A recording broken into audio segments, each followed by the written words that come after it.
The ballroom glittered with golden chandeliers, their light bouncing off crystal glasses and polished marble floors. A string quartet played in the corner, their music weaving a delicate web that held the crowd in a trance. Laughter, polite applause, and the soft hum of whispered gossip filled the air. To anyone watching, it was just another elegant evening in the social calendar of the wealthy. But for me, every second felt like a ticking bomb. I stood near the back, clutching my purse, my fingers cold despite the warmth of the room. My heart pounded so hard that I feared people nearby might hear it. The satin dress I wore suddenly felt like a costume, a disguise to blend into a world I no longer wanted to belong to. My eyes scanned the crowd, searching for Robert. He stood near the head of the room, his arm resting casually on the back of a chair, his smile as polished as the diamond cufflinks at his wrists. The guests adored him. He was charming, elegant, the kind of man who could tell a half-truth with such ease that it sounded like gospel. They believed in him, trusted him, even envied him. But I knew the truth hidden beneath that mask. I knew the secrets he had worked so hard to bury under layers of wealth, power, and influence. And tonight, I had no choice but to reveal them. My fingers brushed against the small wooden box inside my purse. It was heavier than it looked, filled not with jewels or trinkets, but with documents. Truth sharp enough to cut through Robert's carefully woven lies. My pulse quickened as I stepped forward, the sound of my heels striking the marble floor echoing louder than I intended. Heads turned. Robert's smile faltered. "I have documents," I said, my voice steady though my insides shook, "that materially affect this union." The silence that followed was suffocating. The quartet stumbled to a halt, the final note hanging awkwardly in the air before dissolving into nothingness. Glasses paused midway to lips. Conversations froze mid-sentence. It felt as if the entire room had exhaled and then forgotten how to breathe. Robert straightened, his eyes narrowing as they locked onto mine. "What are you doing?" he hissed, though his voice carried further than he intended. I took another step forward, pulling the box from my purse and setting it firmly on the long oak table at the center of the room. My hands trembled, but I did not let them see my fear. "The truth," I replied, "something you've managed to keep hidden for far too long." A murmur rippled through the guests. Some leaned closer, curiosity overpowering courtesy. Others looked away, unwilling to be part of a scandal yet too intrigued to leave. Robert moved quickly, his hand slamming down on the box before I could open it. His smile returned, but it was brittle now, fragile around the edges. "Ladies and gentlemen," he said smoothly, "forgive this interruption.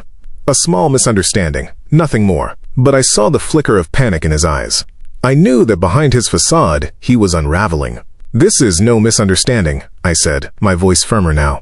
"You've manipulated, deceived, and destroyed lives for your own gain, and I won't stay silent any longer." The words felt like knives leaving my lips, each one cutting into the illusion he had built. My mind flashed with memories. The contracts altered in secret, the deals made in shadows, the people left ruined in his wake. And now, here we were, in a ballroom full of witnesses. Robert leaned closer, his voice low enough for only me to hear. "If you do this, there's no going back." I met his gaze, unflinching. I know. For the first time that evening, the mask slipped. A bead of sweat glistened on his forehead. His hand pressed harder against the box as though he could contain its contents by sheer will. But the truth was stronger than his grip, and he knew it. Around us, the tension thickened. The guests whispered, their curiosity sharpening into suspicion. They weren't fools. They could see that something monumental was at stake. Robert's reputation, his empire, his very identity, it all hung in the balance. I reached forward, placing my hand on the lid of the box. His knuckles whitened as he tried to hold it shut, but I pressed harder. For a moment it was a silent tug-of-war, our eyes locked, our wills colliding. Then, with a sharp motion, I wrenched the box free from his grasp. Gasps echoed through the room as I lifted the lid. Inside lay a stack of papers, each one a piece of the puzzle, each one a fragment of truth. I picked up the top document, my voice steady as I began to read. Financial records, falsified to conceal debt. Contracts altered to strip families of their property. Loans signed under false pretenses. Evidence of incompetence manufactured to remove rivals. All orchestrated by Robert. The words hung in the air like thunderclaps. The guests' faces shifted from confusion to shock, from disbelief to anger. Robert tried to interject, to spin the story, but the tide was already turning. "This is slander," he barked, his composure crumbling. Baseless lies. But no one believed him anymore. I held up another document, the signatures clear and undeniable. "These are your lies, Robert, and now everyone can see them." His face drained of color. His hands trembled, no longer with control, but with desperation. For the first time, the man who had always commanded the room stood exposed, naked before the truth. And I knew this was only the beginning. Robert staggered back a step, as though the weight of the documents pressed down on his chest. His voice faltered, the confidence that once defined him slipping like sand through his fingers. This is fabricated," he shouted, his words trembling.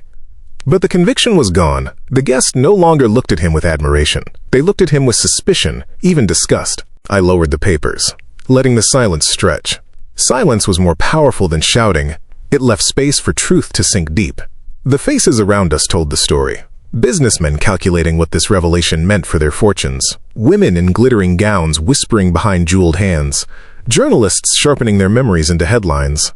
"This isn't just about money," I said finally, my voice carrying across the ballroom. "It's about lives. Families thrown into poverty because of your greed. People silenced. Careers destroyed. Trust shattered. Every signature in this box is a reminder of the damage you caused." Robert's jaw tightened. His hand twitched as if reaching for the papers. But he stopped himself, knowing it would only confirm his guilt. Instead, he turned his gaze on the crowd, searching desperately for an ally. "You all know me," he pleaded, his smile returning but warped now, strained. "I've given to charities, built schools, funded hospitals. Do you think I would ever do what she claims?" But no one moved. No one spoke in his defense. His empire of charm had collapsed, and in its ruins he stood alone. I set another document on the table, the ink stark under the golden light. "This," I said, "is a loan agreement you forced upon the Harris family. You promised them relief but buried a clause that took their home. And this," I held up a second page, "is a letter you wrote to the board, fabricating evidence to have your own partner declared incompetent. You stole his position and his dignity in one move." Gasps filled the room. Some guests turned their eyes away, unwilling to look at the evidence. Others leaned closer, hungry for every revelation. The tension grew so thick it was almost suffocating. Robert slammed his fist against the table, the sound echoing like a gunshot. "Enough!" His voice cracked, fury and fear clashing within him. "You think you can destroy me with paper and ink? You don't understand the power I wield." I stepped closer, my gaze steady. Power built on lies is no power at all. For a moment he faltered, his shoulders sagged, and the mask slipped entirely. The man who once towered over everyone now looked small, his arrogance hollow, his empire crumbling. Then, from the crowd, a voice spoke. It was Mr. Langford, one of the most respected men in the city, his silver hair glinting under the chandelier. "I trusted you, Robert," he said, his voice heavy with disappointment. "You convinced me to invest in your projects, and now I see that every word was a lie." Others joined in. A woman in emerald green stepped forward. "My brother lost everything because of you. He believed in your promises." Each accusation struck him like a stone, chipping away at what little remained of his defense. The ballroom, once his stage, had turned into his courtroom. And the verdict was clear. I picked up the final paper in the box, a letter Robert had never meant for anyone to see. It was written in his own hand, an admission cloaked in arrogance. In it, he detailed how he manipulated markets, how he manufactured failures to eliminate rivals, how he believed no one would ever uncover the truth. "This," I said, holding it high for all to see, "is your own confession." The room erupted. Guests surged forward, their voices rising in anger. Reporters scribbled furiously. Phones appeared, cameras flashing, recording the downfall of a man who once seemed untouchable. Robert's face turned ashen. He opened his mouth, but no words came. He reached for the letter, but I pulled it back. He knew it was over. I looked at him, not with triumph, but with finality. "You thought you could bury the truth, but lies have a way of surfacing, no matter how deep you dig."